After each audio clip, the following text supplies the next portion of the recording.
Hello and welcome to the Dinosaur Man podcast. I'm Andy Hughes. I'm here with Alex Hudson. Healthy energy.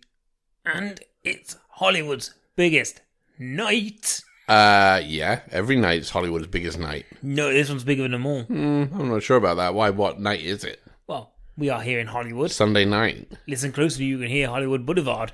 Oh, is that the star for Donald Trump? I am a Marilyn impersonator. I'm walking here. All the sounds of Hollywood you can hear. And we're here because It's me, John Wayne. Oh, John Wayne! That's right. Who are you wearing today, John Wayne? A horse. Oh. It's the Oscars, people. Welcome to the Oscars. You could tell it was the Oscars from the fact that John Wayne always is here. So it's the Oscars, now annual, for better or for worse. It's for worse. They've been doing the Oscars for many years.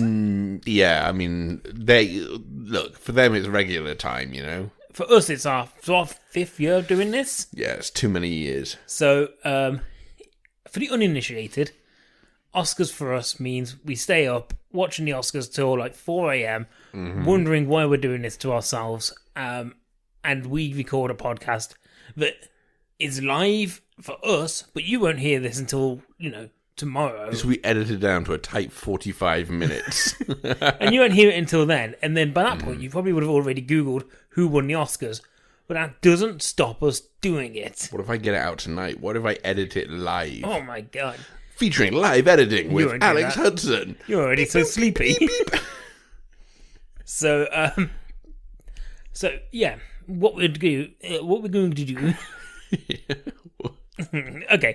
I'll let you take a run up at that again if you A want. little peek behind the curtain. It's almost midnight here, guys. Which is about half hour until the ceremony starts. No, it's an hour until the ceremony starts. It's an hour until the ceremony starts. It's half an hour until Alex Zane comes on our TV and tells us about it. This is our second run up at this. Yeah. Because we got interrupted by... We had sweet treats delivered. which are weighing heavy on my soul now. Yeah, it was a terrible idea, I think, in retrospect, wasn't it? Like, if I wanted to stay up, I should probably, be eating, like, fruit or something, not a waffle. Yeah, not dairy and carbs. Now, before I asked you, and you said you were like a 7 out of 10 9. tired. I'm a 9 out of 10 tired now. And you've had a nap. I'm still at about there's a yawn. I'm at about a 6. Unfortunately, lost in the archives of deleted audio. Yeah. The guest appearance by Keir Starmer. I mean, if you want, he can come back. No, he doesn't have to. Okay. It makes it sound like I was the one who did the character, by the way, when in actual fact, it is you who, let him into the house. But what we do here is we're going to talk about some of the prestige categories before the ceremony starts. Talk about who we think might win it, but also we like to talk about the films that we feel should have been maybe recognised, or if maybe not even recognised in place of the ones that are there, but if there was an alternative list, who we think could have got on that list. What we worked out earlier is that your lists are a lot more exhaustive than mine. Yeah, but also mine are, these are a bunch of nominees that would never get nominated because horror doesn't get nominated. So yeah, that's what we're going to do. And also... Yes. This is the one podcast where... We talk news and reviews? No, we are the only podcast that talks Oscars. That's the thing. What I was going to say is this is the one podcast where the thing happens that doesn't happen on any other podcast for a reason, which is we have the TV on because we like to see who's coming down the red carpet. We are cultural mavens. Talk. But the problem is I get distracted by moving images. Yeah. Andy has got the attention span of a toddler. So I see people moving, and I already start I was going to throw a it. sheet over the TV. If you throw a sheet over me, I don't know where I am. You think you failed to exist anymore. But, like I said, we start with these prestige categories and we have a little chat about them. Should we just jump into it and get going? Sure. Let's do it. Let's talk about our alternatives to the Oscars. So, Where do you want to start? Do you want to start with the backups? Wherever's. We call them backups. They are also known as supporting. It's the supporting actor and actresses. So let's start with Riz Ahmed, classic hunk. Riz Ahmed's not nominated for supporting actor because, he isn't. Is he nominated for classic hunk? Look at him. But because Andy has just seen him on the TV, he can't help but fucking comment on him. Okay, so let's do this. Okay, so best supporting actor. All those sounds are of my water bottle opening, and they will be heard. Chaos energy, big time chaos energy on this podcast. You're holding the microphone towards me as if you want me to take hold of it. I already have one, thank you. I was holding it away from me. Yeah, I got it. Don't worry. I knew that you were either coughing or laughing. Okay, so let's start with best supporting actor. I think this is maybe the absolute tiredest I've ever been. I think this is the messiest we've been, but... I think the actual first run-up at this, I think Starmer being here helped. Yeah, because you were like, oh, Keir Starmer and Joe Biden are here. I've got to be on my We didn't do Joe Biden, though. No. Okay, so, supporting. Well, I'll tell you now, if anyone's Sleepy Joe, it's me. You need a cup of Joe. I didn't know that it was what they called him. Wasn't it a Trump nickname? I still call him that. Okay. Not my president. Mainly because I live in the wrong country. Yes, okay, so supporting actor. Mm-hmm. So, do we go through the actual nominees and then do ours? Sure. Or do we... You got that list there? Nope. Okay, well, let's see if I can do it from memory. Okay, you do that. Sacha while I Baron actually pull the Cohen list. for Trial of Chicago 7. Daniel Kaluuya and Lakeith Stanfield for Judas and the Black Messiah. Mm-hmm. Paul Raci for Sound of Metal. Yep. And Leslie Odom Jr. for One Night in Miami. That's it. There we go. So, those are the nominees. Mm-hmm. Are we going to do our what should win and what will win? Or do you want to do that? I suppose we could start with that. Why not? Why not do it that way? So, we have seen all but one of these, and there was nothing to stop us from seeing One Night in Miami, except we haven't. Look, we've never said that we're good podcasters. We've just said that we are. We just said, we put a podcast out there, and that's enough to qualify you as a podcaster. Yeah, I mean, legally, it stands up in court. And also, being the only podcast that talks news, reviews, Oscars, and movies. You know... Who else are they going to listen to? You know when they say, oh, it stands up in court? Yeah. Everything does when the judge comes in.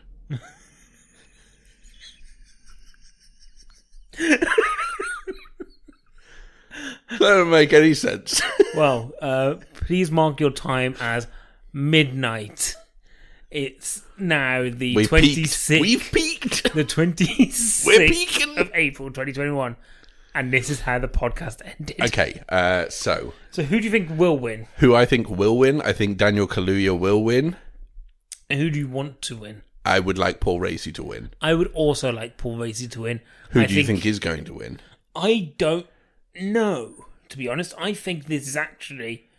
You think this is going to be... I think it's a little bit... I think it's a little bit more open. I think Paul Raci might take it. I think if anyone's going to take it, though, isn't it going to be... If anyone's going to upset Daniel Kaluuya, isn't it going to be Sacha Baron Cohen? Maybe, but Paul Raci won the... He won something recently. I know it's always... I know he won an Independent Spirit Award. Yeah. The sort of cooler younger brother of the Oscars. Yeah, so everyone wants to win. It's the one that means more, I feel. And I think Sound of Metal people are really enjoying... Yeah. I don't know. I think it's quite an open, because I could see arguments for all four that I've seen. Yeah, and I'm not saying that Daniel Kaluuya's Leslie performance Odom isn't Jr. good. was great. Yeah, I'm sure Leslie Odom Jr. is great as well. But I'm not saying that Daniel Kaluuya is bad in, because that isn't the case. I think he's great. He's really great in that. But then again, I think Lakeith Stanfield's also great in that. Strange that they both ended up here, but whatever. Yeah. So look, out of the four that I've seen, Paul Raci is the one I want. I would like Paul Raci to win. Because I think he's fantastic in that film. But I think it will be Daniel Kaluuya. And, but you think it's... But I think it's pretty open. I think it could end up being... Realistically, I think it could be any of the three of Sacha Baron Cohen. Uh-huh. I think Daniel Kaluuya and Lakeith Stanfield... I think that if people are going to vote for one of them from that... It'll be Kaluuya. It'll either split the votes... Or it'll be Kaluuya. I think Kaluuya's going to storm it. So I it's a good thing they announce the exact number of votes they get Sacha, as well. Daniel or Paul. Okay. Then on first name and more. Cool. Okay, cool. Should we let's go through our alternatives to this? Yes. So where do you want to start? We'll stick with best supporting actor if you don't mind. Wow. Okay, you're a real piece of shit. Okay, so first on my list of best supporting actor potential nominees, Ben Whishaw for Personal History of David Copperfield, which was a February release in the UK, but then got released much later in the US, and so it was eligible for BAFTAs last year, but only eligible for Oscars this year. Yeah. Ben Wishaw's performance in Personal History of David Copperfield is really good, and just reminds you of sort of the depth and the sort of range that Ben Wishaw's capable of, because you're there like, oh, this is also Paddington. But I really like that film, and I think it's got a few really nice performances in there, and I think Ben Whishaw of the supporting cast is the one that I think really sort of steals the show. So I know you haven't seen that film yet, but I imagine that phrase is going to be used a lot.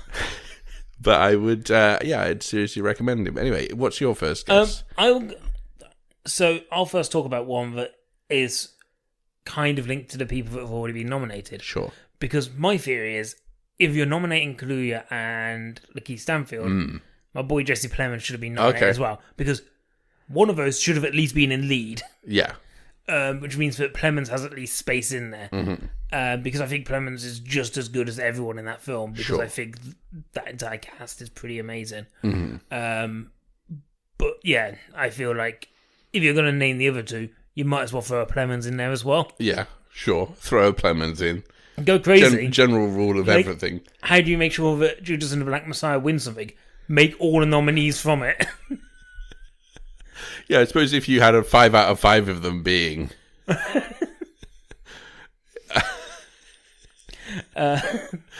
if you'd have put J. Edgar Hoover in there as well... Martin Sheen, and who else is in that film in a supporting actor role? I wonder if you could make... Well, Daniel Kaluuya isn't. I can tell you that. Well, Lakeith Stanfield isn't. Yeah. Yeah. Like, for me, those are both... leads. Yeah, I mean, if you're going to nominate them, you very much would put Lakeith Stanfield as the lead and then try and avoid splitting the vote by leaving Kaluuya to mop up the... supporting, but I think he's going to win it anyway. It doesn't matter. Right, next one for me, Christopher Abbott for Possessor.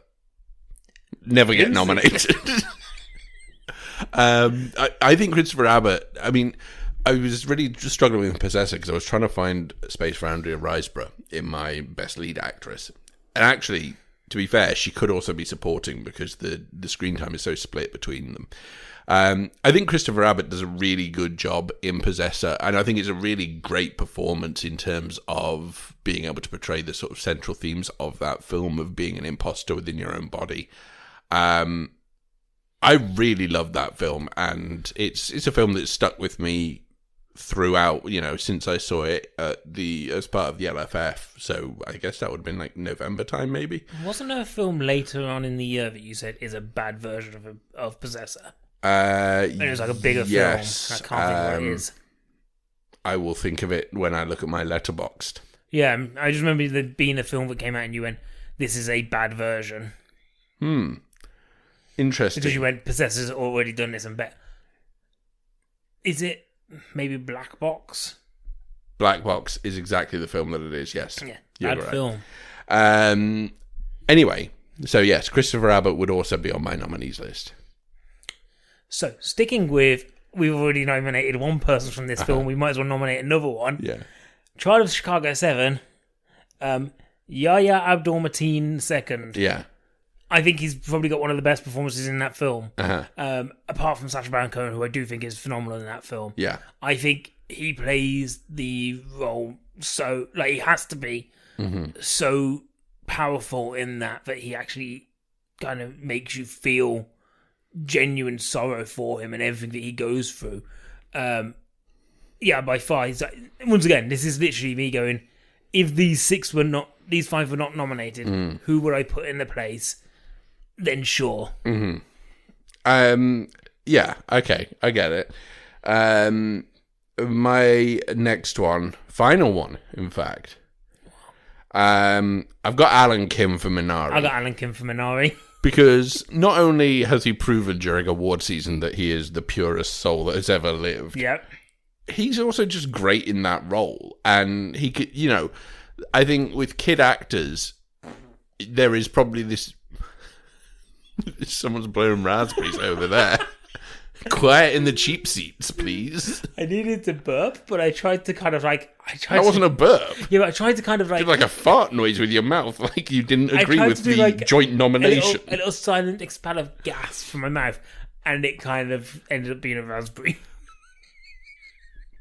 So, yeah, Alan Kim, I think, is great in that role, and I think has a lot of fun with it.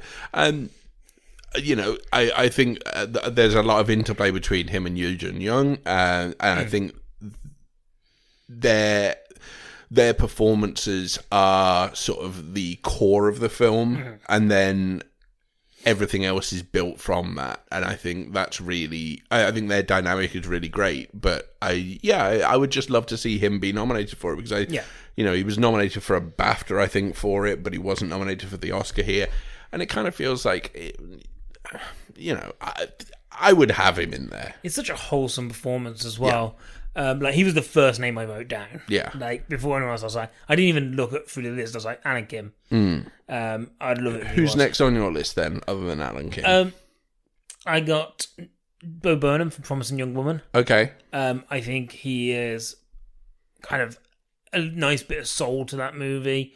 He is enjoyable, but also I think he plays the kind of path that character goes down really well. Especially towards like the closing elements of that film. I think he is very strong, and he needs to be in that film, because I think it is Carey Mulligan's film, and I think she is incredible in it. But for her to work, you need the supporting cast around it to work, and he's really the only supporting cast that gets any real kind of meat to the bones. Yeah. And I think he does it really well. Did you say you've got no more? No more. I toyed with one, and it's one where I'm like, if last year had not recovered in the way that it did, this film would have stood a bunch more. And it's Oliver Cohen for Invisible Man. Okay, he's hardly in it. Well, that's the point. Is that he's a supporting actor in it. Yeah, but does he do anything? He's got like 5 or 6 scenes. That scene at the end is really good. With the dinner table. I suppose the argument is always if Judi Dench won it for 8 minutes. He's in it more than 8 minutes. He's in it for like 25 Man, minutes. I would have gone Aldous Hodge. If I was big as the one from that. Maybe. Like, I like him. I don't think I would have put him in there. Well, that's why I didn't put him in there. Why are we talking about him? I said that was the only other one that I had in there. Here's one. Here's another one I had. Jonathan Majors for The Five Bloods. I think The Five Bloods is an uneven film, but I think there's a couple of nice performances in there. One I'm sure we'll come up to later. Sure. But I really like his. Paul Walter Hauser for The Five Bloods, yeah. The only other one I've got, and then when I said I've got one... He found bombs, and he was already Richard Jewell. I know how I said... Mine's are bombs too. I've got like 5, and I said I've got one, but I just want to put in there just for me. Sure. Dan Levy in Happiest Season. The thought went through my head. I was like, I'll put him in, why not? Second only to Alan Kim for wholesome performance of the year. But yes, that's best supporting actor. So let's move on to the big one, as we all call it. Best supporting actress. Okay, do you think you can name These ones? Probably not. Yuh-jung for Minari. Yep. Olivia Colman for the father. Yep. Tricky now, isn't it, everyone? Oh, no, hang on. No, it's not tricky. Hillbilly Elegy, Glenn Close. Yes. It is tricky. It is tricky again. A clue. If one of them was from Manchester. Oh, right, yes. Amanda Seyfried from Mank. And one is very nice. Yes. Is it Maria Bakalova? Yes. Yes, for Borat. I mean, I knew it was for Borat, but I couldn't remember if her first name was Maria or not. I had in my head Sonia. Anyway, yes. Okay, so those are your nominees. Mm-hmm. Of those, I have seen 3, maybe? No. 2? 3. I've seen 3. And you've seen 3. Yeah. Have you? 2. Okay, cool. Which 3 did you see? Oh, you saw Yuh-jung Energy as well. Yes. Okay, so who do you think will win? I think it's tricky. So I think will win. Who do you want to win? That's the easier Yuh-jung. Same. I think it could go to Maria Bakalova. I think the way everything seems to be going at the moment, it's all over the place. I think Yuh-jung will win this. Yes. I feel pretty confident here that she will. Just because the way everything's gone lately, it seems to be the case that she's winning a whole load of them. But I wouldn't be surprised if this is one of those categories that throws a surprise. Like, I think this is one of those categories that any of them could win. Like, sure. I think any of the 5. Yeah. Including Glenn Close, and I think that's because they're there going, we want to finally give her an Oscar. Even though it's a film that you told me is very bad. Good wig work. Lots of baggy t-shirts. But it is one where I wouldn't be surprised if any of those 5 won it. Sure. We haven't seen The Father, for example. Mm-hmm. Between us, we haven't seen it. And I've not seen Mank, so I don't know how good Amanda Seyfried is. Amanda Seyfried's good in it. But, actually, yeah, Charles Dance maybe for Mank, for Best Supporting Actor. Maybe he would have an outside shot. But yeah, but I think Yuh-jung will win this. Okay. I would hope so, but we will see. I think it could be anyone. I think you're right. This is probably, of these categories, is probably the most open. So, Best Supporting Actress for things that we think could have been nominated. So we get to a point now where I had lots for Best Supporting Actor. Yeah. And my options get limited because what I realised is I saw a lot of films last year. Yeah. But there's so many of them that I wouldn't nominate. Like, sure. I watched Bad Boys for Life, but I ain't getting Best Picture, if you know what I mean. Vanessa Hudgens for Best Supporting Actress for that, yeah? Yes. No? So do you want to go for at least one of them and then we'll see? You'll see if you can think of any. I had another one written down at one point and I just deleted it. So first of all, I've got Talia Ryder for Never Ready, Sometimes Always, which is a film that has been, I think, entirely snubbed by the Academy here. Really great performances in this film. And for a film that is about something as universal as sort of Planned Parenthood and something that is as a hot button issue as that is, I think it would be easy to sort of sensationalize it and try and make it a bigger film, sort of certainly a more message driven film than it ends up being, because actually it ends up being a story of sort of companionship and solidarity. And I think there is just something really refreshing about the 2 central performances in that film. And I think, Talia Ryder does a really great job in that film of just being that sort of support mechanism.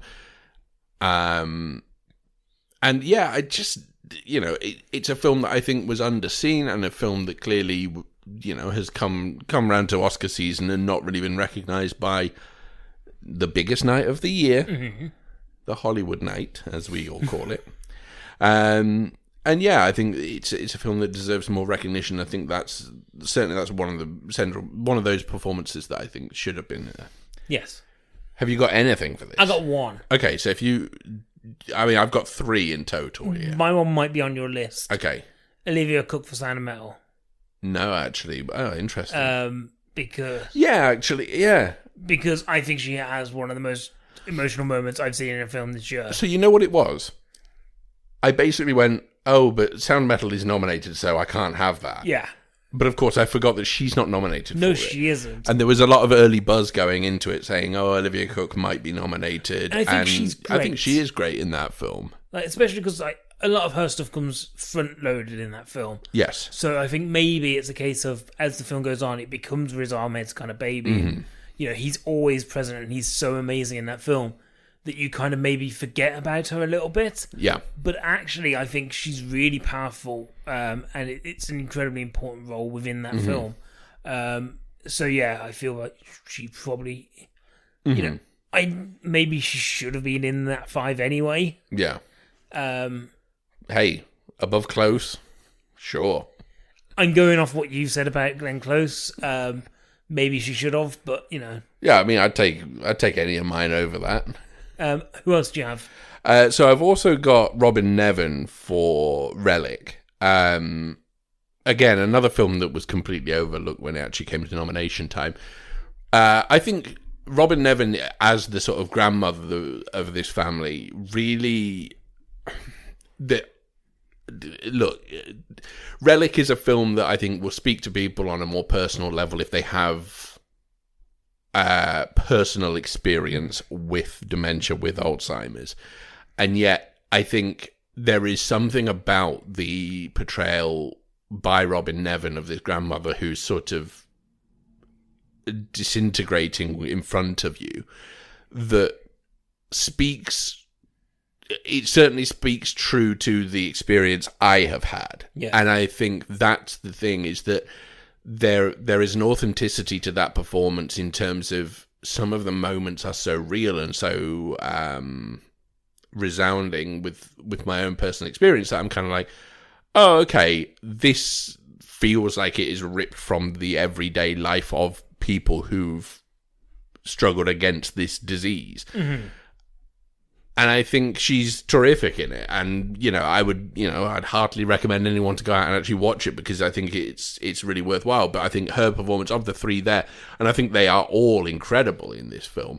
I think hers is probably, I suppose, the most difficult to do because you're limited in terms of what your performance is going to be because it becomes less and less vocal. It becomes less and less engaged in a verbal sense. Yeah. So that's another one for me. You didn't have any more, did you? No. Okay. So I mean, I toyed with a couple of others that I could have put in there. I've decided to save one for later. Helena Zengel for News of the World, who plays the kid that Tom Hanks is transporting across the country. I think, again, a really vocally limited performance because she's playing this German immigrant kid who, has a limited English knowledge. So you're not getting a huge amount of dialogue from her. But what you get is a really engaging performance where in the scenes where she's in them, she's the most engaging part of that film. And it's a film that kind of feels, I imagine when it comes to the end of the year, it'll fall somewhere flatly in the middle of my list, which is currently where it is at the moment anyway. And I can imagine it just sort of drifting into that sort of middle of the road obscurity. Yeah. But that isn't to say that there's not a good performance there. And I think her performance is as good as anything else in that film. And I think shines in terms of another child actor doing something really, really difficult, trying to communicate and emote with limited English. I think that's in an English language film that is a difficult thing to do, and I think she really gets it right. So yeah, I'd say that if there's anything to watch News of the World for other than some of the cinematography, which I think is really nice, it's Helena Zengel's performance. I think she's nominated really for cinematography. Might be. I'll double check that while you say what your next one is. Well, there was only one more that I will mention now because I think it is a good performance. Yes, it is. Okay. I really like Dominic Fishback in Judas and the Black Messiah. That was the only other one that I was debating. And I think that, Judas and the Black Messiah is a great film, but I think it's, so where Hillbilly Elegy is a excuse for actors to do their best acting, and sort of stand out as, oh, look at me, I'm acting very hard. Those performances in that film feel much more real, but are still clearly talented actors doing very talented acting. And I think everyone in that film, and for saying the last thing we saw Dominic Fishback in before that was Project Power, I think the difference is night and day there. And I think, Dominic Fishback is really good in that role, and her relationship with Daniel Kaluuya in that film is really nice and feels organic in a way that you can sometimes watch one of those type of films and go, but I don't believe in this, and I know I'm supposed to. Whereas with that, I really felt like I believed in it. So yeah, she was my only other one that I thought, I could put there. Right, best. He's turned up. Okay, so we've got Alex Zane. So he's turned up. He's wearing all black. This year, he's not sat on a roof opposite it like he was last year, which was a weird vibe. Because it's almost like he's just not allowed anywhere near it. We've not gone to the to adverts. We've gone to the intro. It's fine. Okay, so we'll get distracted by Alex Zane, no doubt. Best actor. Okay. Next. So can I name them? Riz Ahmed, Stephen Yeun, Gary Oldman, Anthony Hopkins, and who's going to win it? Oh, Chadwick Boseman. Yeah. So the easy question this time around is, who is going to win it? Yeah, it's Chadwick Boseman. Chadwick Boseman will win it. Yeah, I don't see it going any other way. Who would you want to win it? Riz Ahmed all day long. Yeah. And that's nothing against Chadwick Boseman. I think of these performances, and we've seen 3. I've seen 4 of the 5, and you've seen 3. Yes. Riz Ahmed is my performance, out of all of them, is the standout. If I could choose and I could say, I want somebody to win, it would be Riz Ahmed or Stephen Yeun. I'm happy for either of them to win it, because I think both of them are great. But it's a shame those performances come in a year when Chadwick Boseman's nailed on. Yeah. And look, I think Chadwick Boseman, this is well overdue for him, because if you look at performances like Get On Up and like 42, it's a miracle that he's never been a miracle. Well, it's not the opposite of a miracle. It's a travesty, I suppose, that he was never nominated previously. And I know that a lot of people will say, oh, well, the only reason he's been nominated is it's a legacy nomination, as it were. I don't think that's true, because I think the performance is really good. And it's a strong field this year, is what you would say, apart from, weirdly, Gary Oldman. And look, we've not seen The Father. We don't get that until June this year. It could well be that Anthony Hopkins is terrific. There's an outside chance that he steals it tonight because he's got a bit of a late surge in terms of his performance, picking up a couple of wins over Chadwick Boseman. So you never really know, but I would say that if the surprise was to happen here, I would love it to be Riz Ahmed, but I don't think this... I mean, I think of the lot of them, this is probably the most locked in. Of the 4 acting categories, I would say this is the most locked in. Yeah. So should we talk about people that we wanted? Yes, let's do that. There is one big name here that I think most people thought probably should have got a nomination and was missed. Sure. And that's Delroy Lindo for The Five Bloods. Yeah. I mean, there was general outcry. Soldier. Awful. There was general outcry when the nominations were announced and Delroy Lindo was snubbed. Yes. But, he's had a long career where I'm sure he felt like, he's been doing great work for 40 years now or whatever. And, and Spike Lee tweeted something out saying, he doesn't need a nomination to know that this performance is incredible. And it is. And it is. And it really is the heart and soul of that film. And I think you're right. Alongside Jonathan Majors, those two performances kind of stand out, and their sort of relationship within the film is interesting within itself. But then also, and weirdly, I think the reason Jonathan Majors was a name that I put down for Best Supporting is because I think he is elevated by Delroy Lindo, like the rest of the cast. I think that entire film is picked up by Delroy, and he carries it, and that's not to say that there aren't some great performances in there, because I think there are, but he is head and shoulders above everyone. Like, it's such a great performance. It's one of those that you go, I don't know how many people I'd recommend The Five Bloods to in terms of a film, but for a performance, my God, it's one of the best. Like, it's so good, and it is one of those where I'm just like, I'm shocked. I'm shocked it wasn't in there. But then again, Gary Oldman, he's doing his best acting, and it's a film about making a film. And guess what? That film is Citizen Kane.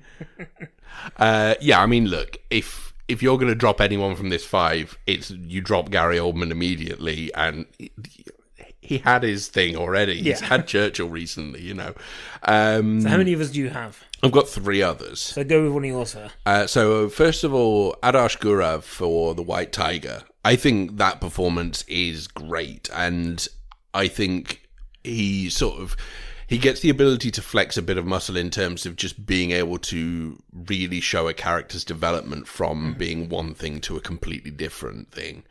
And I think that's kind of, it feels like it's rare to see that done as well as it is here, where he can play two sides of that same coin really well. It's a film that I think will sort of, I don't see it sort of being in my contention for best film of the year or anything like that. But I think if you're asking sort of, what's the key takeaway from that? That performance is really engaging, really dynamic, and he plays the role of someone who is captivating and very persuasive in a way that I think really works. I think his performance suits the character down to the ground, and I think sometimes that's something that you don't necessarily get. But I really like that performance. So Adarsh Gurav for The White Tiger is one of mine.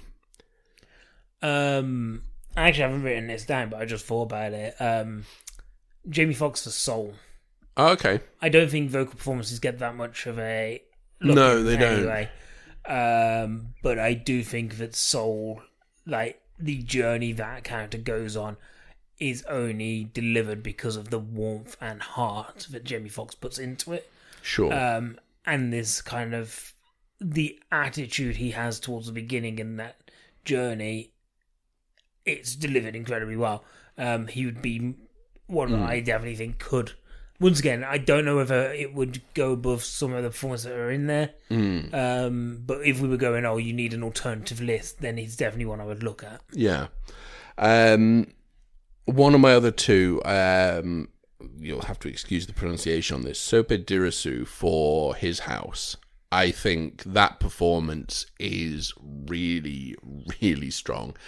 And again, His House is a film that sort of, over in the States, certainly seems to have just fallen off the radar. No one really seems to be aware of it. But, it got some BAFTA attention, and I think that his performance is really engaging, really haunting. It's difficult to try and... I think it's always difficult to try and sort of have a character who's certainly speaking two different languages throughout the film. That means that there's always going to be a limited appeal to voters, I guess.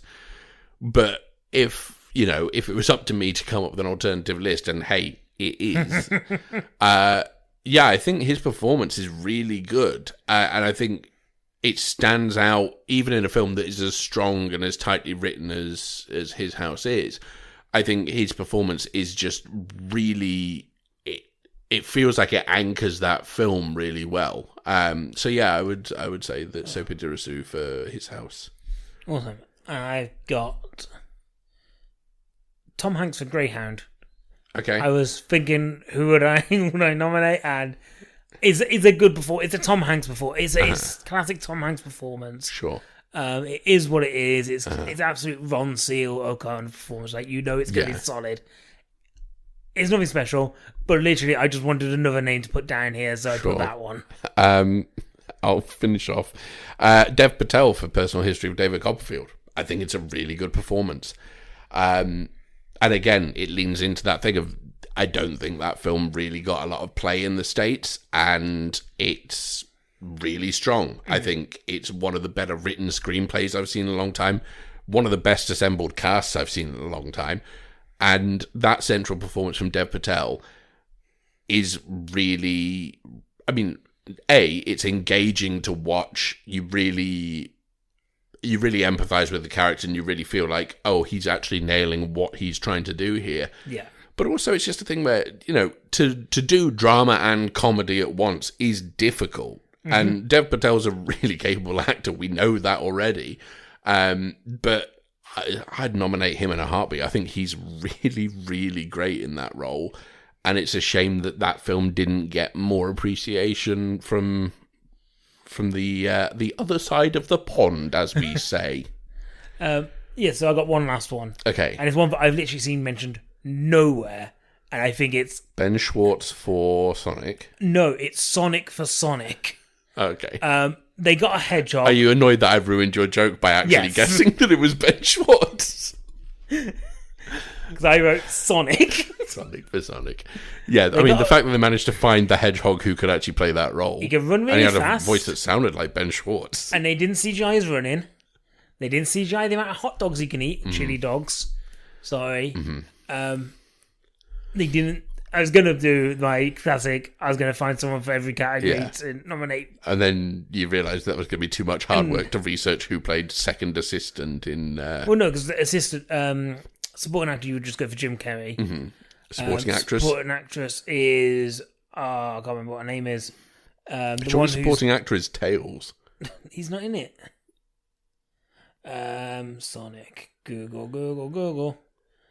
Nina Mongoose. Tika Sumpter would be the supporting actress, who's the one who's dating James Marsden, who would then be your supporting actor, of course. Best director is Jeff Fowler.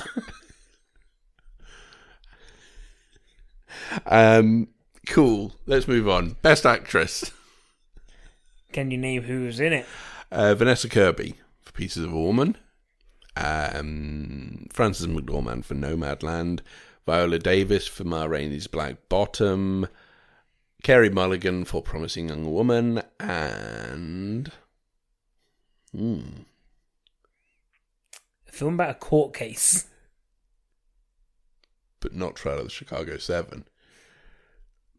Oh, what film was about a court case? I haven't seen the film. I'm just guessing. Have I seen it? I don't know. It's got a verse in the middle. It might be Godzilla versus Kong sort of thing, except this time it's the United States versus Billie Holiday. Andra Day. Okay, yes. Sorry. I was genuinely trying to work out who's the best leading actress in Godzilla vs. Kong. Anyway, so who will win? I think it's probably Frances McDormand. From everything we've seen, to be the lead. I mean, we haven't seen it. It's not out until next week here. Potentially, Carey Mulligan might sneak in. Yeah. But I think it's probably Frances McDormand. Yeah, and I'd say of those, it's difficult because I think, so Carey Mulligan and Vanessa Kirby sort of sit side by side in this category as being, they are the thing that is the sort of, you know, they are the central thing about their film that makes it work. Mm-hmm. And I think Pieces of a Woman works less well than Promising Young Woman does. And therefore, I have to say that I would like Carey Mulligan to win it on the basis of I think the film is better around her. But I think the performances are sort of equal in terms of they are both really powerful performances. For certainly that the actual birth scene in Pieces of a Woman is incredible and is really well acted. And yet, I feel like maybe that one, it was an early frontrunner, and that has just been forgotten about. I feel like the tide recently has been all Carey Mulligan and Frances McDormand, and I don't think that anyone else has got a good look in now. Probably, so I think it's one of those two. And for me, I don't know. I literally have no idea who I would even prefer in this category because I've not seen most of the films. Yes. So should we go through some nominations? I imagine you've got lots. Well, I had 7. I'll try and cut it down as I go through. I got 1. Okay. Because once again, I looked at all the films I saw and I went, would I give an Oscar to any of these people? And probably the answer is no. Okay. But the thing is, it's our Oscar. Surely that... Doesn't mean I'd give him it. Doesn't mean I'll give You're him a harsh an Oscar. taskmaster, aren't you? Yeah, like, hold on. Let me just have a quick look. What are you go for your first one? I'm going to look at my letterbox and see... that's fine. Which... So, first of all, I got Sidney Flanigan for Never Really, Sometimes, Always. I think, again, it's just one of the most sort of realistic and authentic. It's really understated. It feels like it's a film that lives and dies on those performances being real. And it's a film that, again, I saw in the first half of last year, and I don't think it really left my thoughts during the course of, it still was in that sort of top 5 or 6, I think, by the end of the year. And that's down to the fact that I think those performances and the script carry that film to be something more than its component parts are. And I think it's really great. And I think Sidney Flanigan, I think it might be her feature debut. Mm-hmm. That's really incredible to me. And to put in a performance like that is as sort of stunning and realistic, it's great. I really love that film. Should I do my 1? Yeah, please do your 1. And then after that, I will give you a name from my list that apparently, because it's our Oscars, I'm allowed to put in there. The one I've got that you might also have is Elizabeth Moss for The Invisible Man. Yeah. Which I think is an incredible performance. Yeah. A performance, once again, that carries a film. Yeah. So much is resting on her for that film to work. Yeah. And that film, in theory, pitch-wise, shouldn't work. Mm-hmm. In the sense that it's another Invisible Man film. Mm-hmm. Like, what are you doing that's fresh? And Lee Winnell found a way to make it fresh. Yeah. And part of what did that was they put the right person at the heart of it. Mm-hmm. And without Elizabeth Moss, that film does not work. Yeah. Because she is the heart, she is the kind of guiding light to it. She is the one that carries you through. It's such a impressive performance. But I think we kind of knew we'd get that from Elizabeth Moss, but it was great to see again. Sure. So third on my list then, because yes, I did have Elizabeth Moss there. Aubrey Plaza for Black Bear. So this has just come out over here. And I think, Aubrey Plaza is someone who's capable of doing really great work, as we saw in Ingrid Goes West. I think this is a better performance for my money than that. And I think it's largely due to the fact that there's this sort of split narrative thing that's going on that allows her to be sort of, not necessarily polar opposites of the character you see in each section, but certainly allows her to explore different avenues that she doesn't get to, that you might not necessarily expect. And I think just as a sort of character study and a really in-depth look into this character, it really, really works. And I think credit goes to her for actually being able to pull off something where she's able to be at once kind of endearing, but also the most irritating person on screen. And yet you don't hate her for it and you don't want her off the screen because she's that engaging. I think it is a really good performance.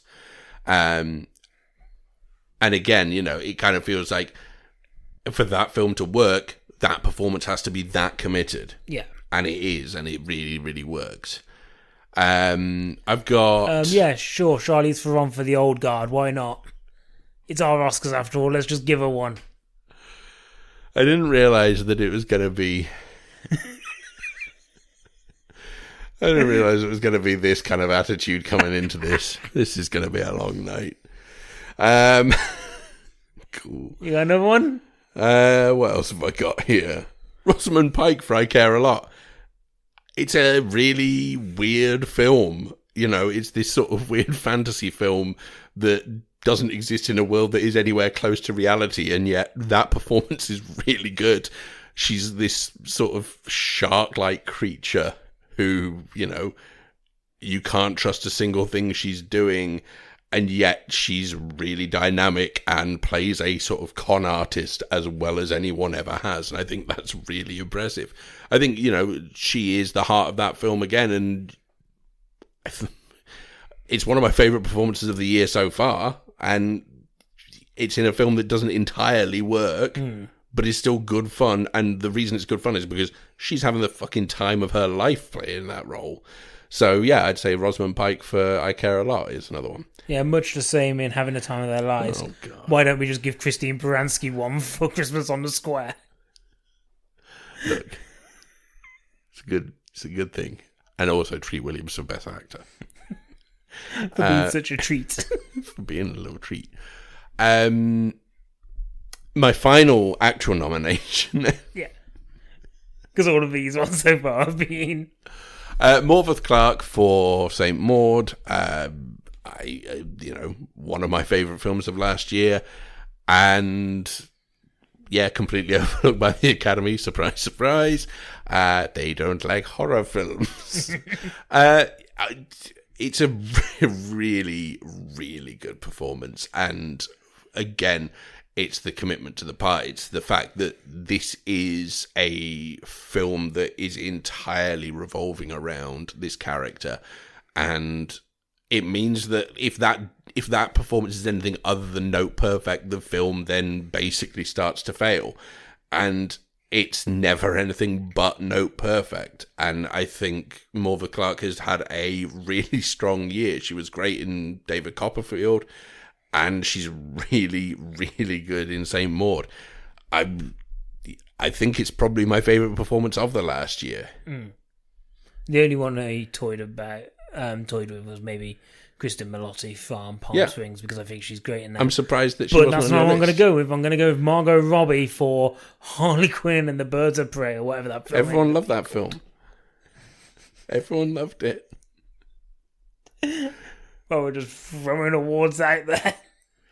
Okay. Best Director? Is that next? Sure. We're close to the end of this bit. Best Director. So, actually nominated Chloe Zhao for Nomadland. Yeah, sure. I'm trying to find the actual list. It's here somewhere. Okay. Yeah. Emerald Fennell for Promising Young Woman. Thomas Vinterberg for Another Round. Yep.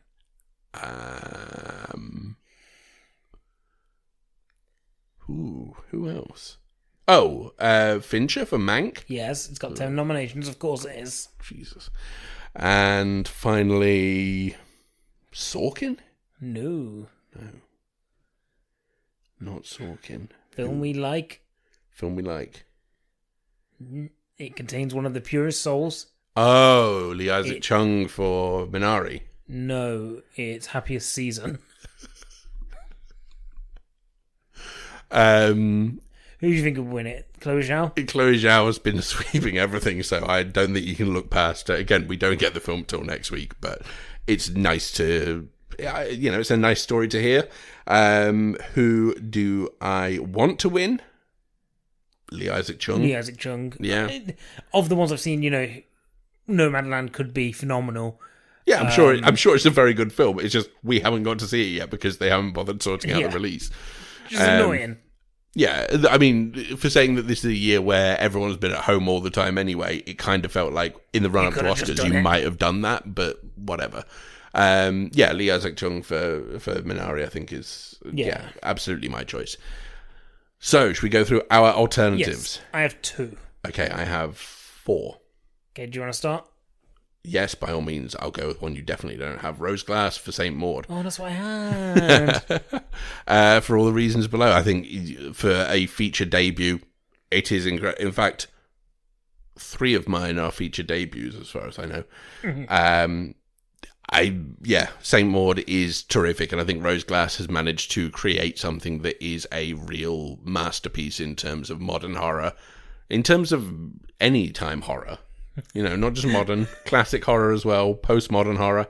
I think she really got it right with that, and I was really impressed.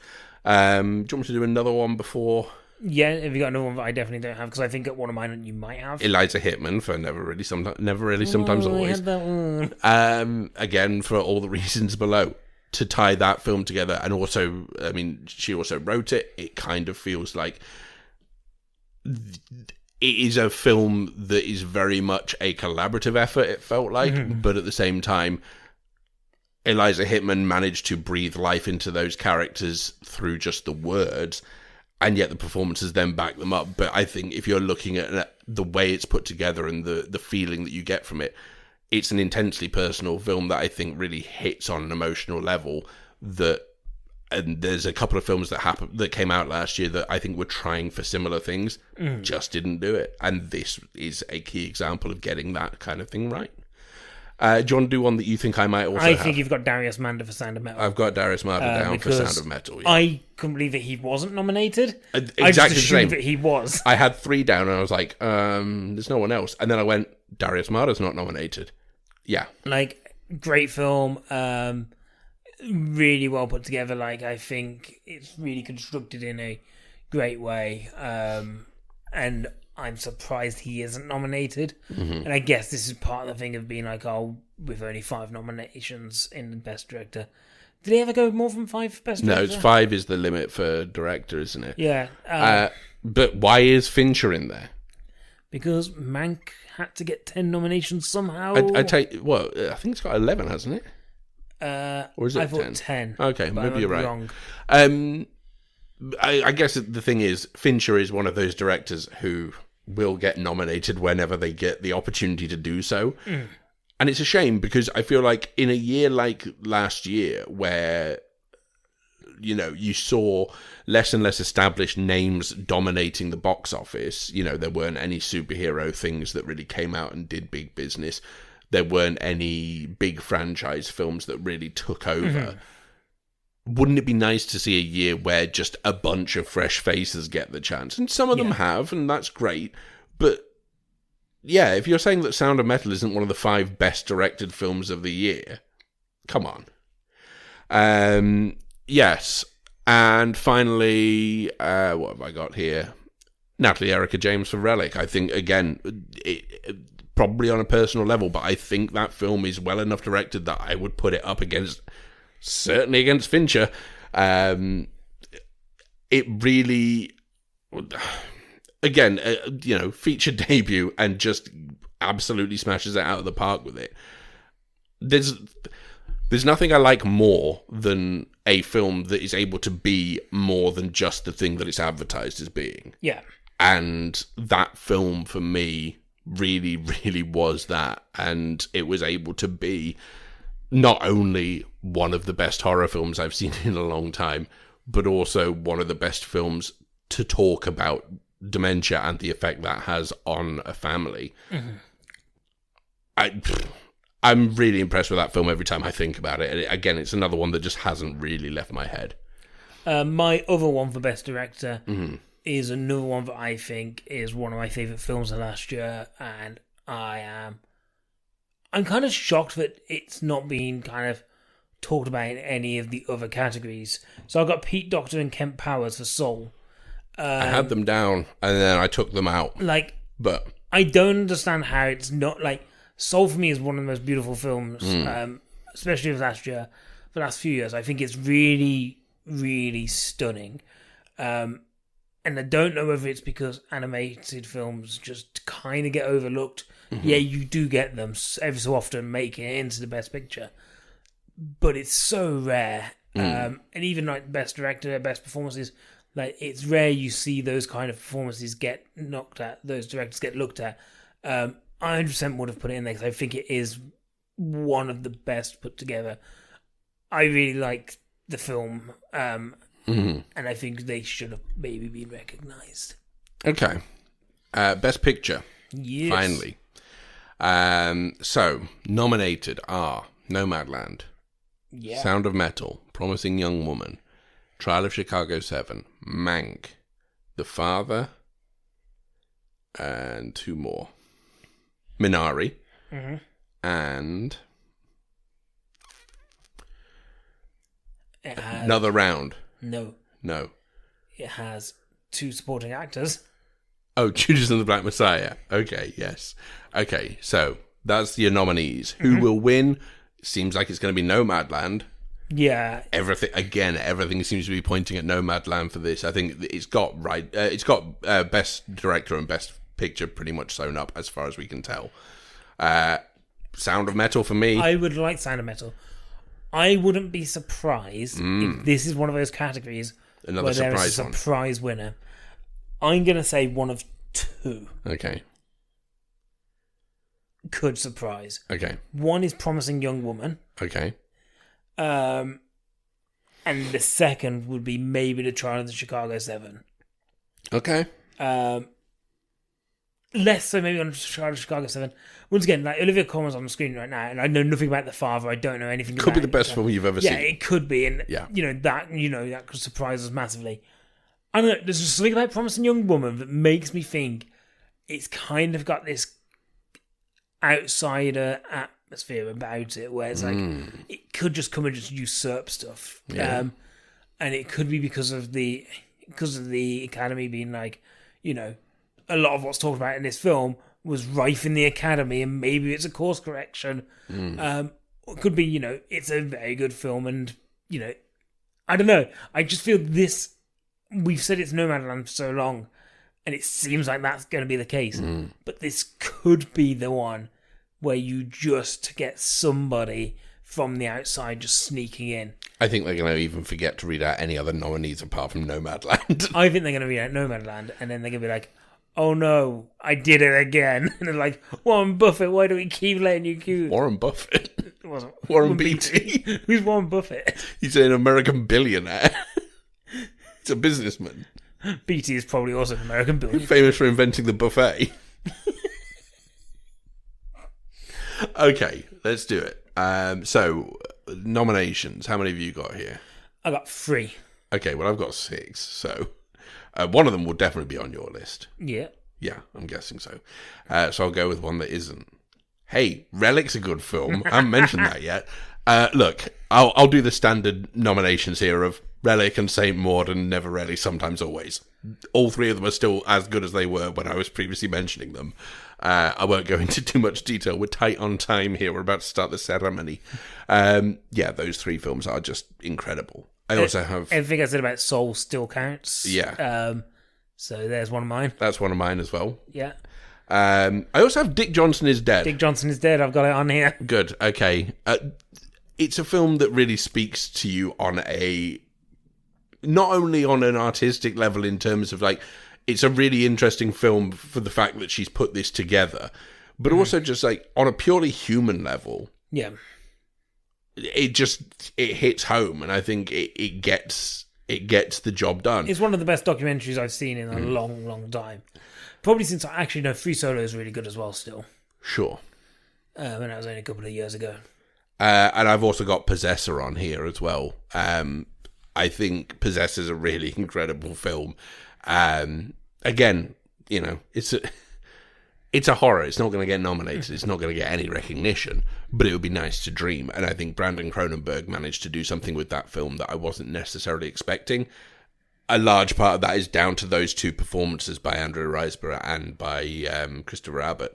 But I think the whole thing really works in terms of being this rumination on identity and on imposter syndrome, and I think that's kind of interesting in itself. Yeah. I really, there's some really good films that came out last year that I don't think got the recognition they deserved. Yeah. Like my last one, Sonic. Not enough people talked about it. Everyone loves Sonic though, so you can't. Not enough people Sonic talked ain't about the it. fucking underdog that you think it is. It's- Sonic was one of the top grossing films of last year. Exactly, and why is it not nominated for Best Picture then? Look, that only happened once with Black Panther, and it never happened again. They found a real life Sonic, and he ran around, and at one point, If Finding Dory ain't getting a Best Picture nomination, I ain't nominating no Sonic. one point he plays There's only baseball one blue with- animated thing I care about. he plays baseball with himself, and it's really sad because you realise he's got no friends. And that's the Does he eat a heartbreaking chili dog truth. afterwards?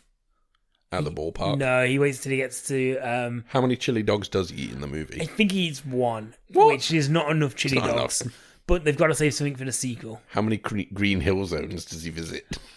You do see Green Hill Zone. It's where the film starts. And maybe ends. I can't remember. Do all his rings fall out of his pockets? There is so the rings are like teleportation. This has now become a Sonic review, by the way, guys. Sorry. And like, yeah, the rings are stuff that he can use to teleport through for some reason. Not really sure why, Okay. but that's the beauty of Sonic. That's how they are in the game, though. Yeah, and then It's just they're never used in that way in the game. we're gonna get Sonic 2. Okay, So well, that's we have exciting. 2.5 minutes till the Oscars start, so we're going to switch to the broadcast now. Next time you hear us, we'll talk about maybe either the preamble or the actual awards. Yes, let's do Okay, this. so we do time checks, don't we? So time check. Time check right now. 1 minute to is 1. 2 minutes to 1. Okay, 2 minutes to 1. Here we go. Sleepy time. We will see you on the other side. Okay, so time check, please. Time check is 1:15 a.m. 1:15 a.m. We've had We're steaming through so Two many awards now. awards. Oh, we have had best adapted screenplay, yeah. and that went to The Father. Yes. But before that, we had Best Original Screenplay, Yeah, I which went did to wrong way round. Promising Young Woman. I don't think any real surprises here.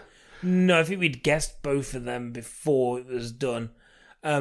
Interesting thing. So, okay, the vibe of this entire night is Very really weird. weird. Don't like the vibe. It's a very closed room. Like normally it's quite expansive. There's a lot of people there. There's not many people there. It's very closed, and they started just talking about the people in the room.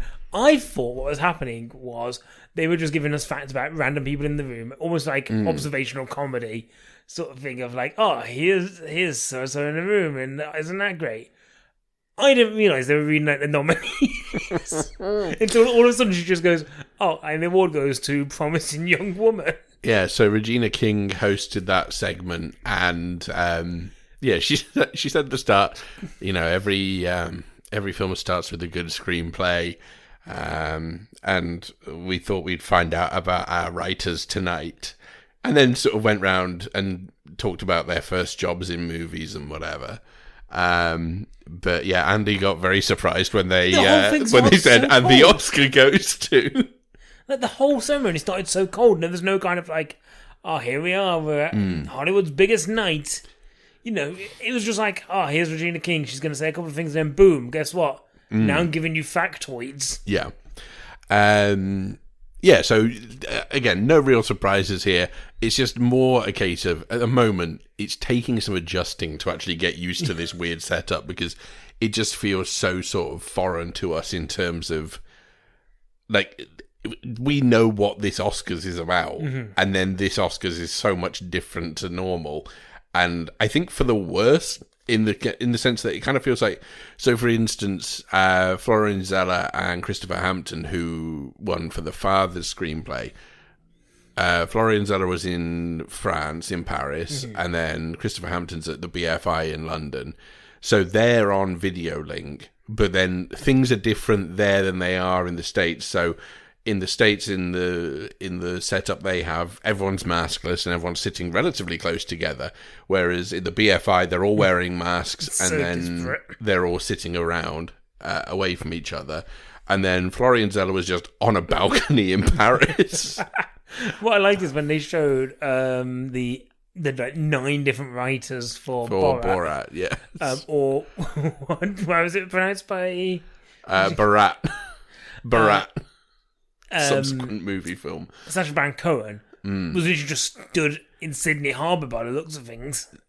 Almost looked like it was a green screen, right? But there's definitely some wind going on in there. Wind machine and a green screen. So we've got Best Supporting Actor coming up after the break. So we'll see what happens there.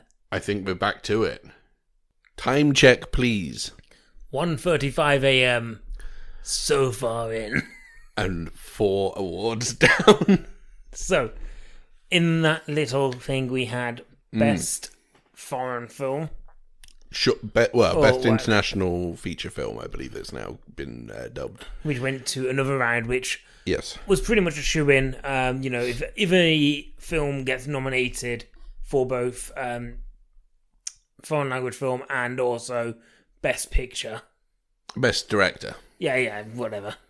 Yeah, whatever. Yeah, whatever. Nobody comes in for facts. That's like saying, like, if it gets nominated for Best Visual Effects. Look, it got Best hair and makeup. It got number 5 on the Netflix charts. It's going to get Best Oscar. Best Oscar? It's not... How are you more tired than I am? Another round won the award, though, as expected. Sure. And really, really powerful speech from... Thomas Vinterberg did a really great speech. And I'm really looking forward to this film. It is a shame that we don't get that until the summer. But I've been looking forward to this since it was... I mean, their previous work together, him and Mads Mikkelsen, The Hunt is a terrific film. Not The Hunt. Yeah, I know. But yeah, a really powerful speech from Thomas Vinterberg. I think that really resonated with, it felt like it was a speech that was geared towards everyone, not just a personal experience of making that movie. Now, we've also just seen Best Supporting Actor go to Daniel Kaluuya for Judas the Black Messiah. We were all rooting for Paul Raci, and we loved his wink to camera. But the thing is, Paul Raci has been a breath of fresh air in the same way that, say, Richard E. Grant was when he was nominated for Can You Ever Forgive Me? In that it's just someone who's been around for 40 years acting, getting nominated at this stage of their career. And you can just hope that even though he's missed out here, Paul Raci is now cast in a bunch of stuff because he's terrific. But unfortunately, he lost out this time to Daniel Kaluuya, who, one of my favourite acceptance speeches, so intense. Yeah, a lot of stuff going on in his acceptance speech. But he, it's so refreshing to see someone who we've been a fan of for a long time now, and he's getting recognition that I think he's always had that recognition, and he's been nominated for Best Leading Actor before, but it's great to see him get that win, and someone who is that intensely active in activism. I need to say Activision, the video game company. But yeah, I think that's really, it was a great win. I like we said at the beginning, we were happy for any of them who we'd seen to do it, I think. So we've got hair and makeup and costume coming up, it looks like, from what Alex Zane's been talking about. Do they just keep swapping in and out Joe Brand and Dame Baptiste? Sometimes they're there and then sometimes they're not. Do you think they get to have little sleeps? Yeah, that's why they can keep going. Why don't we do it?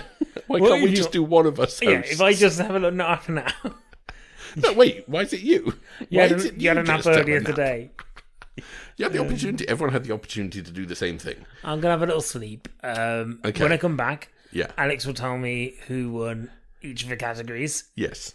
And yeah, we'll be back. Okay, see you in a minute. Okay, so time check, please. 1:46. 1:46. It seems like this time is just not advancing. In fairness, that was the shortest segment we've had. Yeah, I guess that's because no one cares about hair and makeup. The second one didn't have a speech. They were just like, the Academy's taking this award back. So we had hair and makeup, which went to Ma Rainey's Black Bottom, which I guess, when you look at it, I think, that's one of those ones where you'd say, oh yeah, that's where that film is going to pick up a bunch of its, that kind of thing. And costume design. And also costume design, yeah. Also to Ma Rainey's Black Bottom. Yeah, so I think it does feel like it's a case of where that film is going to win big is going to be in the sort of design aspects of it, and then potentially Viola Davis could be the outside bet for. Well, you got Chadwick going in, haven't you? Oh, and yeah, of course, yeah, Chadwick Boseman as well. How can I forget? Short segment, but another really powerful speech though. Yes, for the for hair and makeup. Yeah. Obviously, costume design, the person wasn't there to pick up the award. So, Don Cheadle said the Academy accepts this. I mean, it's such a weird vibe to this one, isn't it? Like, I'm still not used to it, and we are now at least 40 minutes into it. But looks like next is directing. Yeah, it looks like it. I can't think of, like, have they switched up the order massively? Because we feel like this would normally go much later in the day. The end is Best Picture, Best Actor, Best Actress. Those are the last three normally, I think. Yeah. I feel like they've thrown director in a little earlier than they normally do. Maybe. It doesn't matter. They can do what they want. See. They're the Oscars. But we'll see if Chloe Zhao gets this as expected. Yes. And then, I mean, hey, they'll at least allow us some time for a speech here. You'd think so. Let's hope Thomas Vinterberg hasn't used up all his good material, because he might win it here. I mean, it's Chloe Zhao, isn't it? Yeah.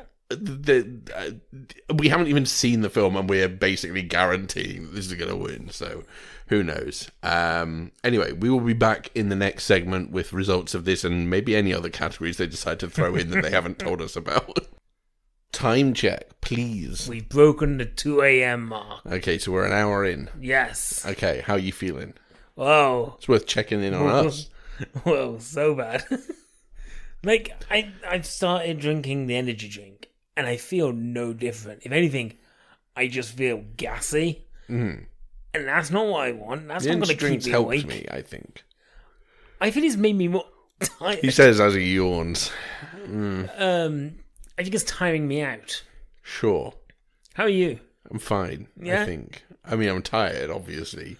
My eyes keep sort of like watering weirdly. And it's not tears, it's just like they're just getting wet. So we've had 2 awards since we last spoke. Yep. The Jean Hersholt Humanitarian Award that went to Motion Picture and Television Fund. Yeah, or foundation or something. Who essentially are, particular reference to the care home that they're running for people who've worked in the industry previously and don't have anywhere to go, things like that. In response to the pandemic and everything around it. So that kind of, makes sense. It's all nice, isn't it? We also had Best Director. So this was presented by Bong Joon-ho, live from Seoul. His beautiful, chaotic energy. Yeah. Because I never feel like you know what you're going to get from him, and I love it. Yes. He's very him. He's unmistakably and unforgivably him. But he announced that the winner for Best Director was Chloe Zhao. So we got that right. Kind of what everyone expected, I think it was pretty nailed on, and it proved to be that case. But yeah, great stuff. I am actually really looking forward to Nomadland. We don't get it for a bit. Interestingly, we get it next week. So see you next week. Oh wow! So soon. So we're now an hour in. We've had no musical performances. Makes me think maybe there aren't any musical performances. Maybe because it'll be like they don't want to spread it. Well, they'd have to get like bands in there and then have to sanitize the band. Could be a super all spreaders. That kind of stuff. Like if they've not got a full band pit, then maybe they're not going to. Which is good because it means normally they take up like 5 minutes a piece, which means we get to the end quicker. Our hope is that this is near the end now. Yeah, we will see. But we have got a couple of Oscars being presented by Riz Ahmed. Yeah, don't know what they are, but they could be good ones. They could be just, they could be skips. It's just to himself.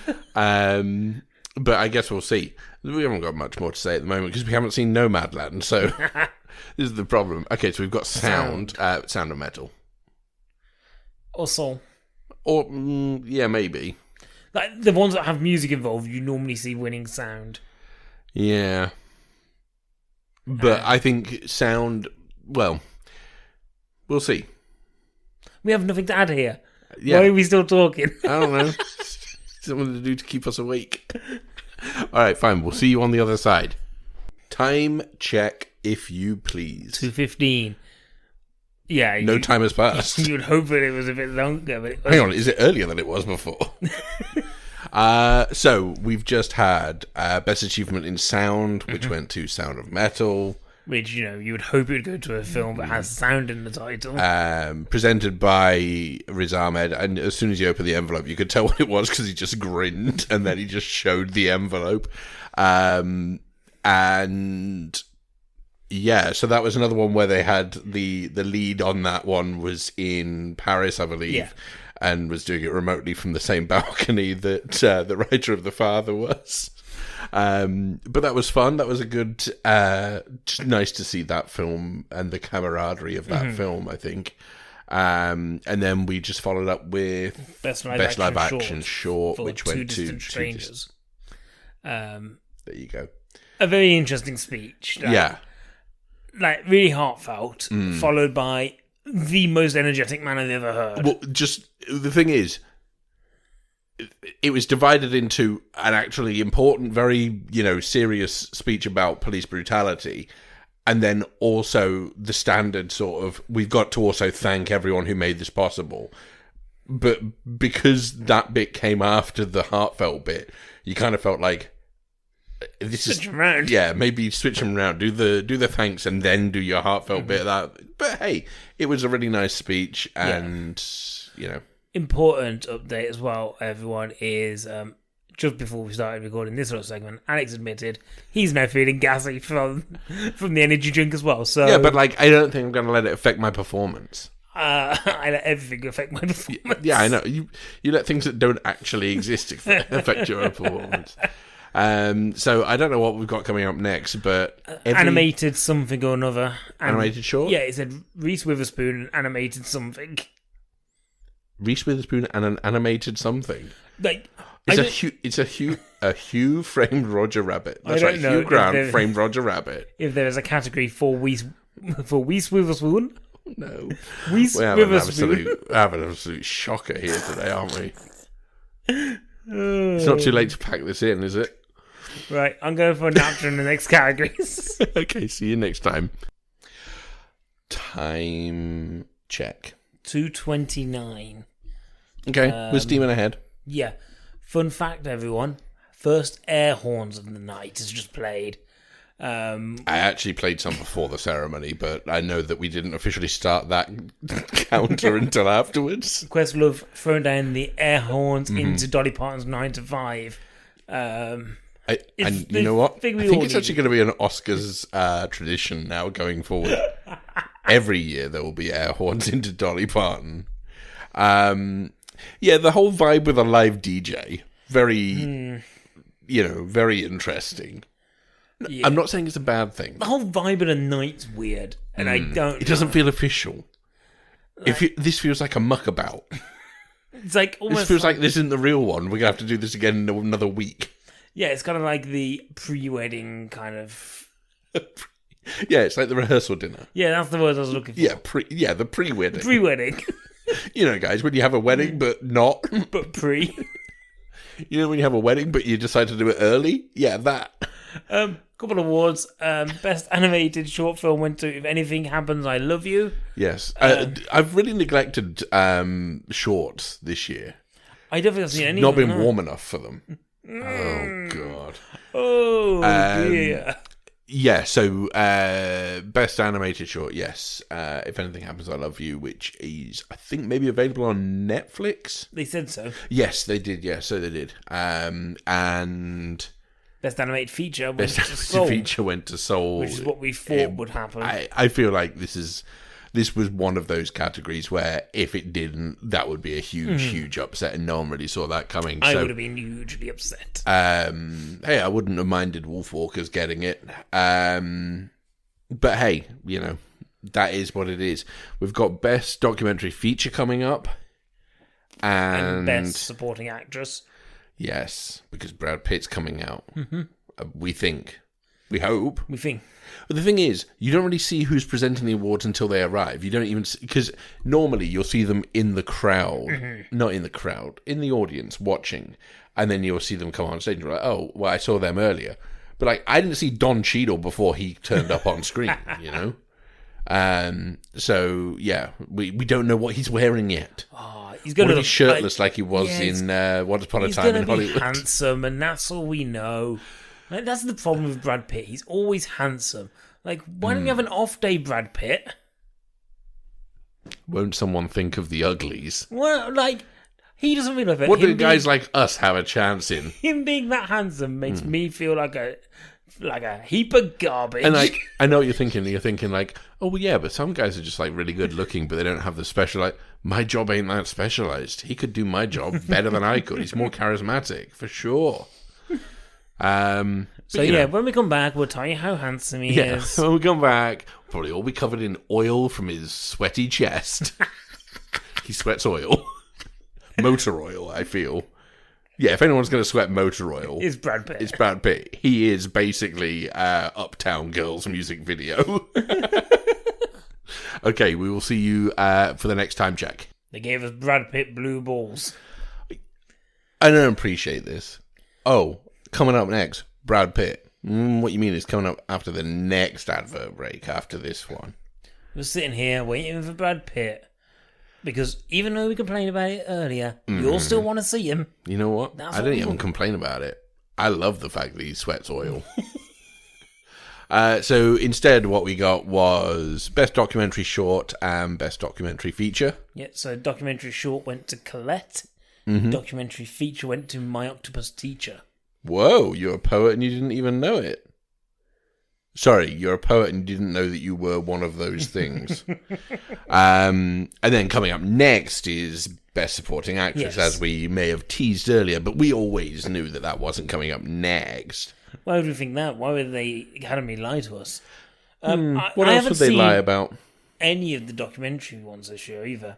I feel like I've really slacked on that kind of stuff this year. Like, I'd watched a few the previous year. This year I kind of just missed them. I don't know, maybe it's just a byproduct of the year that we've had that, You don't want to examine real life. I saw Bloodshot and I saw Bad Boys for Life, but I ignored all the stuff that really spoke about kind of the human condition. Bad Boys for Life is about getting old. Too old for this shit. That is true. Yeah, I don't know. Maybe that's part of it. Maybe I'll catch up. But I don't make promises I know I won't keep. Don't worry about that. So we've got some actress in supporting role. Yuh-jung, I think, for me, would be it. I hope so. Fingers crossed, but I don't know. Who knows anymore? It's 2:47, by the way. In case we didn't do a time check because we were too concerned about blue balls. Okay, well, we will check back in just a few minutes. It's almost 3 a.m. And we finally got our pit tickled. Gross. So we've just had Best Visual Effects. Best Visual Effects went to Tenet. Brad Pitt, so visually handsome. Yeah, he visually affected me in that I went, whoa, and my eyes popped out my head like a cartoon wolf. I've never seen you swoon before. My jaw dropped and I had to use a crank to wind it back up again, and my tongue was all over the floor. You kept going, awooga, awooga. The one thing I did see when he came on stage was not too many shirts on. Anyway, but Best Visual Effects went to Tenet, as everyone predicted it probably would. Tenet, great film, saved cinema and saved visual effects. And the visual effects, good. Mm-hmm. The film itself, messy. But what wasn't messy was Best Supporting Actress, given out by Sir Bradley Pitt. And It went to yuh-jung for... Which we hoped it would. For Minari, yeah, and just an absolute delight in terms of her acceptance speech. She's been like at every award she's accepted. Like it's been these kind of like it's almost just kind of she says what comes to her mind. Sure, she's very forthright and frank about it. She doesn't seem to have a speech written. No. She just more sort of seems to go with the flow. We're very concerned at the moment. About the whereabouts of Alan Kim, because we saw him arrive at the ceremony with the producer, and now he's not there. Maybe he's gone for a nap. Maybe he's drinking a can of Monster. He's the real hero if he's able to go for a nap. But that was just a really beautiful speech, really beautiful moment, and I love the fact that she also fawned over Brad Pitt. Yes. Yeah, terrific. And yeah, I mean... Good to see Minari get recognised in that sort of category. Yeah. So upcoming, we've got production design, which I think Ma Rainey and Mank are probably maybe Tenet as well, might be the forerunners, front runners. Yeah. For that. I mean, although News of the World's also in there, and The Father could be the best film we've never seen. We don't know. Guys, we'll see it in June. It's fine. But yeah, Ma Rainey and Mank, you'd feel like are probably going to be... Again, we've already seen Ma Rainey pick up a couple of Oscars. Yes. Mank, none so far. Yeah, none for Mank so far. Ooh, Fincher, not Steven Cinema. You're burying cinema? Fincher, you trying to kill cinema, bro? Well, we all know the way to get this show back on the road is get that Brad Pitt back out. Before we go, time check, please. Time check. I did a time check. Did we? Yeah. It's now gone free. Cinematography as well. Whoa, two different words. We'll see. Okay, good job, everyone. Everyone loved it. Bye. Time check, please. It's been like 7 minutes. Like, when do you want me to not do time checks? It's 3:10 now, so I just want the audience to know that we've gone through hell. Like, I've actually found this a breeze. Good level of speeches in that last one. Like, yeah, but that's because it's not prestige category. So quick. But wait till you get to Best Actor and Best Actress. 10 minutes each. Best Original Song is going to be interesting when it comes up. Because they're just going to be like, well, you should have heard of all by now. Hopefully. Fingers crossed. Hope they don't like... What if they do a mega mix? Oh, Grease style. They do a Grease mega mix. By the way, guys, 2 Oscars were handed out. I want them to do the Grease mega mix. I want them to do the Joseph mega mix. Or the Steps mega mix that you got at school discos. Remember the band Steps? Yeah. Yeah, it's like, Tragedy. So they just 5, mixed 6, together 7, all 8, their songs. Better the Devil You Know. So it was them. That was Rednecks. No, it's Steps. Very line dancey. Yeah. Kind of like Rednecks. Yeah, but it's Steps. Cotton Eye Joe? No, that wasn't Steps. I think that was Rednecks. I think Rednecks might have written it for Steps, by the way. Here it goes, right?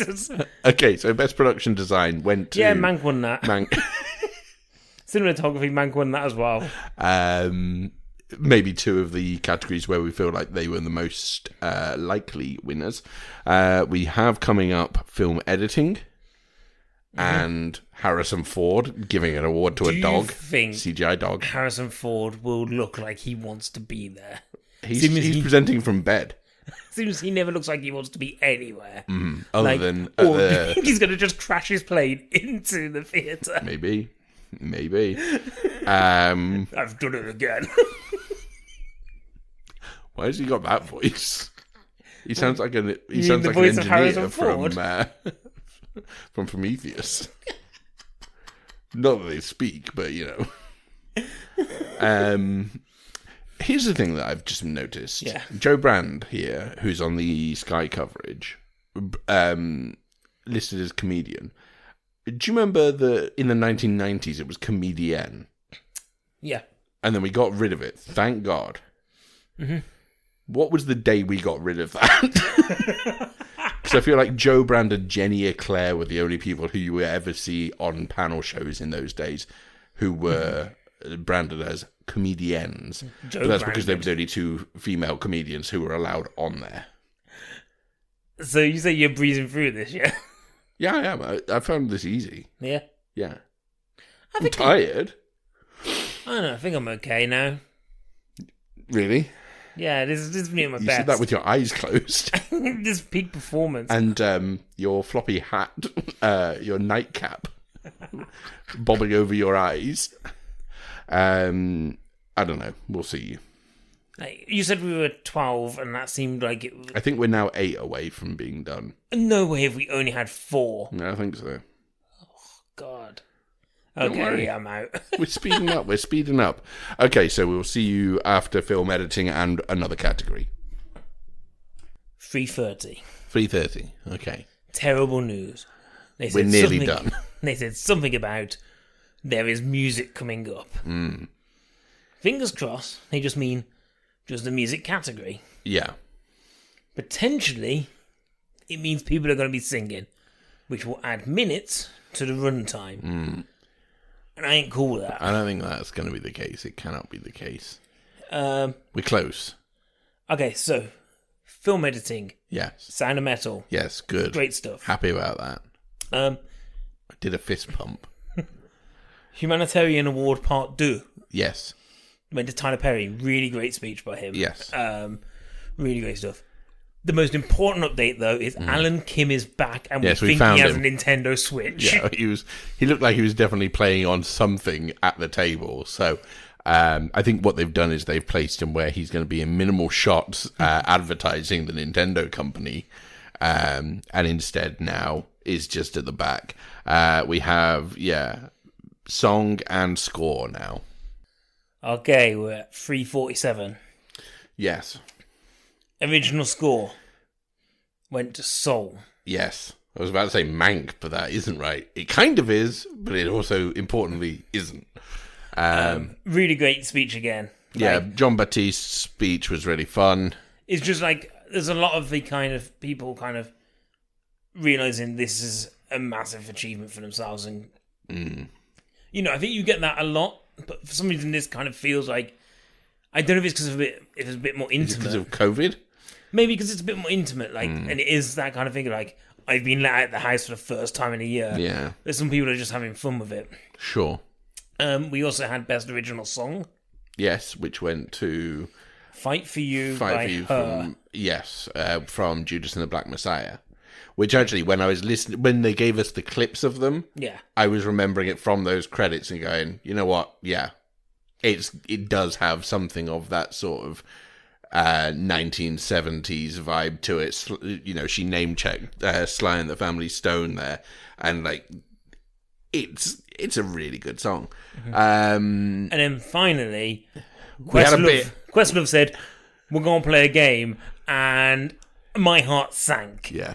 Why do they have to do it? Like, yes, it's Ray J. Is it Ray J?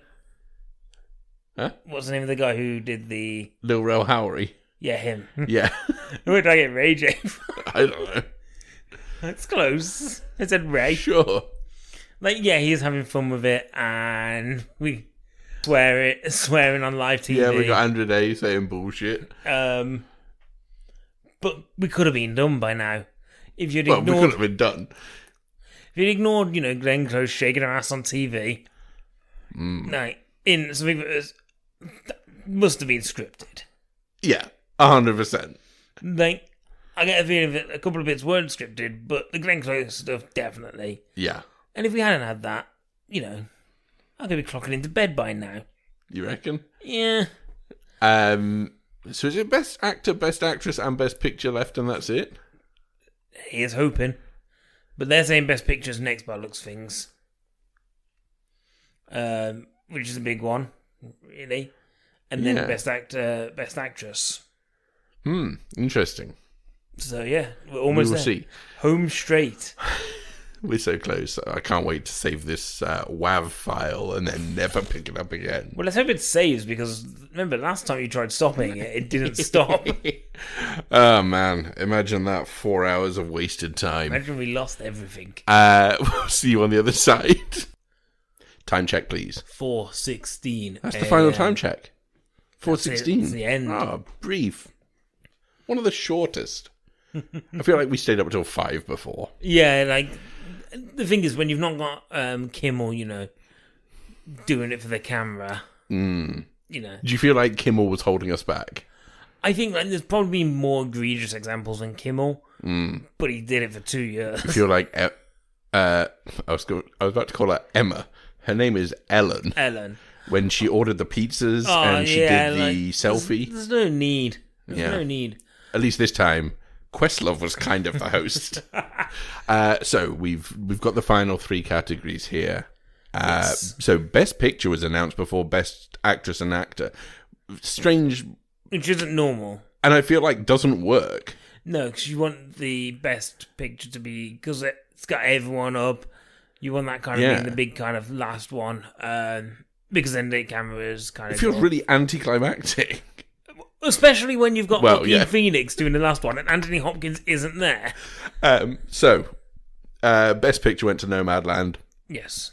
As was predicted. Shame it wasn't Sound of Metal, but whatever. I'm sure it'll be good, and I'm sure we'll be watching it this week or whenever it is. Best Actress. Best Actress. To Frances McDormand for Nomadland. So, again, that was... She understood the assignment. Oh, Grief. Speech. I mean, her speech is almost as good as Anthony Hopkins' speech. And Best Actor went to Anthony Hopkins. Yes. For The Father. Not in attendance and not even Skyping in from anywhere. Instead, in bed in Wales, no doubt, having a good sleep. And the thing is, so... Because he did the same thing at the BAFTAs when he won the BAFTA. He said he was in the other room painting, and he only knew that he'd won because the other room they cheered, and he thought they were watching a football match. Which begs the question, what football match is happening when the BAFTAs happen at 10 p.m? MLS. They're a big fan of the Vancouver Whitecaps. But, the fact that he isn't there to say anything, and Joaquin Phoenix... And that's the last action of the ceremony. And Joaquin Phoenix had come out, and everyone else was kind of Renee Zellweger came out and she gave these really kind of beautiful speeches about kind of how each performance kind of captured a moment. And Joaquin Phoenix was like, I've come to give an award for actor. Yeah. I've never known what being an actor is like. Here are your nominations. You're just wow. And then keeps it nice and brief and says, Academy accepts the award on his behalf. Academy has stolen a couple of awards tonight. Hey, it's over. And the thing is, I think it feels anticlimactic for a couple of reasons. One, they did it in the wrong order. Mm-hmm. Terrible order. Two, I think just the fact that we haven't been able to watch all of the stuff this year. Yeah. I'm more due to the fact that it hasn't been released yet. That kind of always puts a bit of a spin on it. Yeah, it's just annoying, isn't it? I mean, fingers crossed next year it's going to be back to normal, February, and unfortunately it's going to be, I don't know, I kind of like the intimacy of this year's one. Mm-hmm. I like the speed. Oh, I love the speed. So if you think about it, it's 3 hours... Yeah, 3 hours 20 minutes, 3 hours 15 minutes for the whole thing. Yeah. Beautiful. Yeah, I feel like last year's you could probably have had another hour on there. Yeah. But yeah, but yeah, like I said, the big problem is the fact that there's certain films that big winners on the night like Nomadland. I'm there going, you just can't have seen. I'm sure it's great. The problem is the release schedule. These films have all been out in America. Yeah. Which is great, but over here we haven't seen things like Nomadland. We haven't seen The Father. We haven't seen Mortal Kombat. These big films are just not over here at this point in time. But yeah, I guess that's it. Did you have one that you were like, I'm really glad this one? Yeah. From the night in total. Mm-hmm. I don't know. It's nice to see Minari get recognised. So much as well. And it's nice to see, I guess, Sound of Metal won Best Editing and Best Sound. Yeah. Yeah. And it was nice to see. It was nice to see a mix of people as well being nominated. It wasn't some fresh faces. Yeah, it wasn't all tried and tested. It wasn't just crusty old white men as well. Yeah, exactly. But yeah, so Mank was nominated for 10 awards. It won 2. No Man Land's a big winner with 3, but a real spread amongst the films. Like a lot of films with two awards. Like nice mix. Yeah. Hey, you know what? Tenet won an Oscar. That's all we need to know. And we did it. We got all the way to the end. We did. Some people said we wouldn't. Yeah. Out of 10, how tired are you? I'm actually like a 3. Oh, I think I'm actually going to stay up all night. excited. Might edit this now. I'm at like 13. Well, that's it for this year. This one's been a bit of a bummer, I think. Yeah, I don't know. I don't like the vibe of it. Okay. I feel like... So we like the speed of it. We don't like the vibe of it. I feel I didn't vibe with it this year. Okay, do you want to go there the next year? Yeah. Should we go? Yeah. Should we make the promise on the podcast now? We'll go. Shall we? Hey, how about this? Next year... We make a film. Well, Get Oscar nominated. No, because this isn't... You're close, but this isn't exactly what I was going to say. But we go to Los Angeles, just on holiday, but for that week. How expensive do you think that's going to be? Not very, because it's off-season. What you want to do is you want to fly to like San Francisco and then drive down for the day. How much of a difference do you think that's going to make? I like Hollywood prices of like... Yeah, with San Francisco prices, that's where the tech giants are. Okay, fine. We fly into Boston and we drive across. You think I'm going to go and live in Elon Musk's Airbnb? We'll get a SpaceX all the way there. Oh, okay. So we're using Impossible Flight. And then we auto-drive our Tesla down the road. What was I going to say? I can't remember. Next year we'll be there. Next year. But just do it from like a motel room in Los Angeles. And then at least then we won't be so sleepy because it'll just be regular evening time for us. I can't promise we won't still be sleepy. But I'm calling it now. Best Picture next year. Yeah. Sound of Metal 2. I'm calling it that. Yeah. But like, because you keep saying, this fact does mean no kind of like tentpole movies or franchise movies. Like, You think tentpole's going to win it? I'm saying Black Widow is going to win Best Picture. Black Widow? Of all of the Marvel movies you could have chosen. Yeah. You think that's going to win it over Oscar-winning Chloe Zhao's Eternals? Is it called? Yeah. You think David Harbour, Best Actor. Not supporting? No. That goes to Taskmaster. Yeah. You know, it's... Ray Winston wins that. Okay. Should we stop this now? Can we stop this? Hey, man. Anytime you want. This train, we're like the train in the film Non-Stop. Is it Non-Stop? The film where Denzel Washington and Chris Pine have to stop a train. But if it's called Non-Stop, then that's kind of a spoiler alert. Is that the film I'm thinking of? Sounds about right. Wait, Non-Stop, wasn't that the Liam Neeson one? Yeah, you're right. Okay, so there's a film where basically... Taking of Pelham 123 had Denzel Washington in it. It's a film where Chris Pine and Denzel Washington are train drivers, right? And they find out that there's a train going and it can't slow down. It's about to hit a load of school children. So they have to get themselves onto the train to try and stop it.